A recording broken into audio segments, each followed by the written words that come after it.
Have you ever tried to train a CA or a staff member and find it's absolutely difficult? Well, you know that training, obviously, a CA or staff member is so important in your practice, but we do it the wrong way. In this episode, I'm going to talk to you about how to train your CAs in a very simple 3-step process that will help you train any CA in any process. Let's get right to it.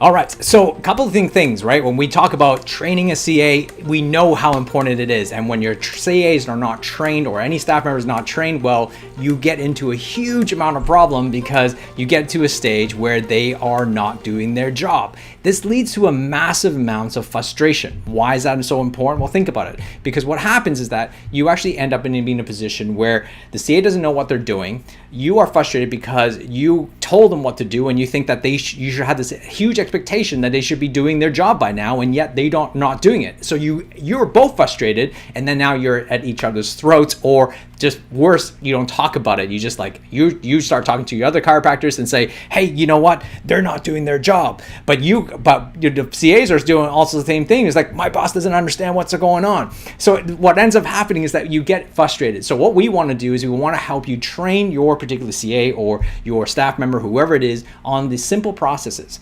Now, how you do this is obviously there's a specific method. What I've done and what I feel like we do it wrong is because we have certain expectations. The expectations we have as chiropractors typically is that we tell them once and they think that they got it. Well, that's obviously a bad way of bad way of training and bad way of thinking. And the other thing, though, is we also think that it's hard for us to kind of translate what's up here and to communicate that to someone who hasn't done this before. But to you might have done this 1,000 times, but to someone who's for the first time, you've forgotten what it feels like to be a rookie. You forget what it feels like to learn something for the very first time when there's no context. And that's what's really important here. So when you start training, you really need to kind of create some context here. And so this is what this video is really about, to kind of help you get some understanding on how to do that. So let's talk about how we might do it. I'm going to show you visually on how to do that. I think there's layers, and there's 3 specific steps that are able to help you do this. So number 1 is that what I feel like the first thing that we got to really do really well is that the first thing you should do, the number 1 start, is that you need to show I need to show you, right? You need to show you, or show them, I guess is probably the best word. I need to show them exactly what I'm actually trying to train, right? Obviously, now I want to take one step back for a second. It obviously depends on what you're training them, how difficult this task is, and what specific things that you're talking about. Of course, like every step and every system and everything is going to be different. But if you follow this 3-step formula, I think it's going to be really, really helpful to kind of help you train almost anything, but in a way that they actually get it, right? That's the most important thing. It's not about just training. It's about something that they have to get. They have to own it, and then for them to actually be able to continually to not only get it, but they actually able to do it. That's the most important thing. And then more importantly, then they can actually train someone else. So that's what I'm going to get to. So first, you got to show them. That's an obvious thing. But the thing is, the second thing, though, that most people forget is that they forget that they actually have to tell me. What second step is that I show them what to do. The second step is that I need them to tell me how it's actually being done verbally. That's what I want to do. And the third step here is then they're going to show me. Now I'm going to explain why there's specific differences. All right, showing them, I need to do this in 4 specific things. I want to make sure, number 1, I need to show them the why. See, oftentimes we show them the process, the steps, but we never actually explain to them the intention behind this particular thing that I'm trying to do. So for example, it's like, we might say, let's pick a very, very simple thing about answering the phone with a smile, right? Answering the phone with a smile, instead of just picking up the phone, you want to smile first and then pick up the phone. Now, you might say that to do that, but if you don't actually explain why you do that, the CA or the person who's the staff member but going like, why do I do that? And they don't actually have the intention, because what you want to do, you don't want them to just follow the steps. What you want to do is for them to be able to make the right choice around the steps to fit the intention behind what you actually want them to do. Because oftentimes we get lost in the steps because the steps are so rigid, right? We don't want our staff to follow like McDonald's, right? We don't want them to be a 16-year-old teenager to follow exactly step from 1 to 10 without actually doing the right thing. I'd rather have someone get the intention right and get the end results right. I don't care how they get there. First of all, I'll show them the first 1 to 10 steps, but I want to make sure to get the intention right. That's more important to me. So that's why you have to explain the why. Then we talk about like, what are we actually doing? Right, so then you explain all the context, the pieces that goes around that particular piece. Then we show them the how, which is the step, the 1, 2, 3, 4 to 10. Once you show them the how, then we're going to go, okay, this is what you need to do right now.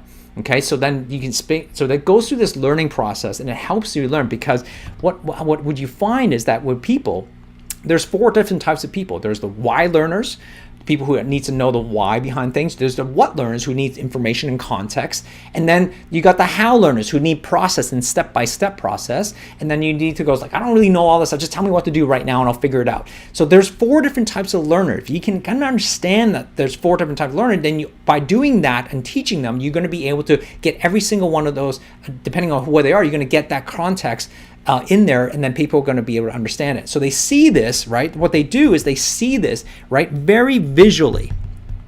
That's most important. They see it visually, right, and hear it auditory. So then when they do that, what happens is they're in this level. The most important thing I think you should need to think about is when they see this visually and they learn it for, actually, I'll come back to it in a second. Then when you tell me, right, so I want you to tell me, repeat back to me what I said to you. I don't want them to show me. I want them to tell me, because now they have to remember. They have to basically play a movie in their head, and they got to do it verbally. So now they got visual and auditory, but it's a mental aspect, right? So they kind of have to go through this mental process to memorize it up here, because now they have to see themselves doing it or see me doing it, and so they are telling me through that process. And the last one, then I want to demonstrate it, and by them demonstrating to me, now they've actually played through this movie. Now they're actually doing it in a kinesthetic way. Right? So now the kinesthetic, because now they're using their tone of voice, they're using their body and their movement, and now they're actually getting into the kinesthetic. So now they got visually, they got auditory, they actually can see it mentally, and now they got a kinesthetic. So that's what's important here when you start to train. Now, each step has each layer, you're going deeper and deeper, but here's the thing. Each layer, actually, there's some specific things I wanted to tell you about to enhance this. Here's what you need to do. Number 1 is that you should record this.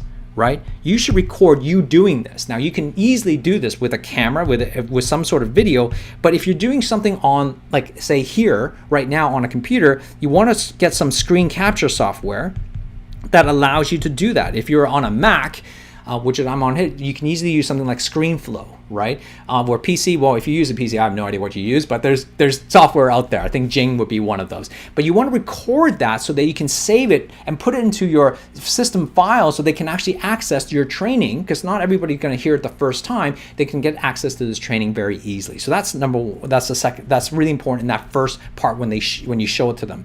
The second part here is that when you get them to tell you, right, what you're doing here, the most important thing is feedback. What you want to do is give them feedback based on what they're telling you on how to explain, so you can actually modify and change their mental visual memory or movie that's in their head, so that they can make any necessary changes.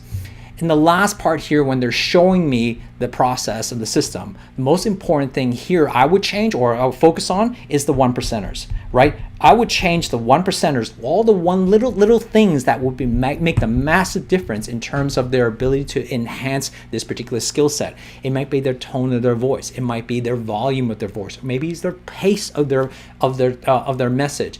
Whatever it is like, look at the 1%ers and make sure that they understand it. Maybe it's how they stand, how they sit. Obviously, it depends on the system.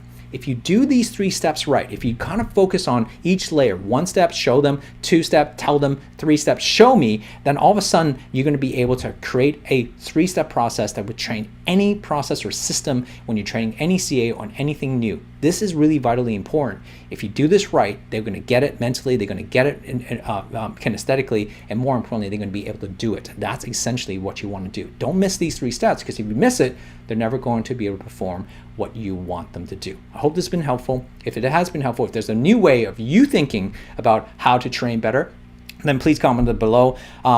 go check out lawrencetam.com, or more importantly, actually, go check out lawrencetam.com/academy. I'm actually running a 12 free program for anybody going from 0 to 100. It's a free training project. I just feel really important that they need help right now. So if you're a chiropractor who is sort of at that place or where you want to grow to 100 and you need some help, this is a free training program. You can sign up there. I'll be starting that in July. All right, hope this has been helpful. And like always, thank you for joining us on these videos, and please share this with others. But more importantly, give us a thumbs up or a love or comments, and let me know if these videos has been helpful to you. Hi, I'm Dr. Andrea Huddleston. I have a practice in Fremantle in Perth called The Wellness Studio. My absolute passion is taking care of women, and so my special focus is on women's health. Some of my top achievements, the things that come to mind are opening my practice. So transitioning out of being an associate into opening my practice, which has been hugely successful and quite quickly.